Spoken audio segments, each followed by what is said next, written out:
Subscribe to our channel by clicking subscribe button and click the bell icon button to get notified directly for latest uploads. Islam rider کے معزز سامعین السلام علیکم۔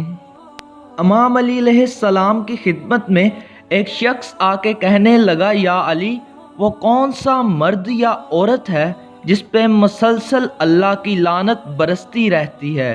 تو امام علی علیہ السلام نے فرمایا، اے شخص، یاد رکھنا، اللہ نے کچھ قانون مرد اور کچھ قانون عورت پہ واجب کیے ہیں۔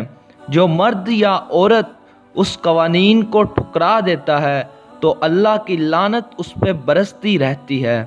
تو وہ شخص پوچھنے لگا، یا علی، کون سے قانون؟ تو امام علی علیہ السلام نے فرمایا، اللہ نے مرد پہ غیرت کو واجب کیا تاکہ مرد غیرت مند بن کے اپنی عورتوں، بچوں اور گھر والوں کے لیے اچھی زندگی کا انتخاب کرے، اس کے لیے محنت کرے، کوشش کرے، ان کے سکون اور خواہشات کو پورا کرنے کی جستجو کرے۔ اور اللہ نے عورت کے لیے وفا کو ترازو بنایا تاکہ عورت اپنے مرد اور گھر سے وفادار بن کے جیے۔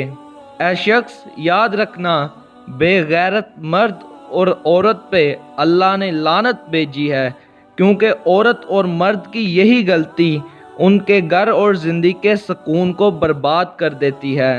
تبھی جس مرد میں غیرت نہیں، اللہ اور اس کے فرشتے اس پہ لعنت بھیجتے ہیں، اور جس عورت میں وفا نہیں تو اللہ اور اس کے فرشتے اس پہ لعنت بھیجتے ہیں۔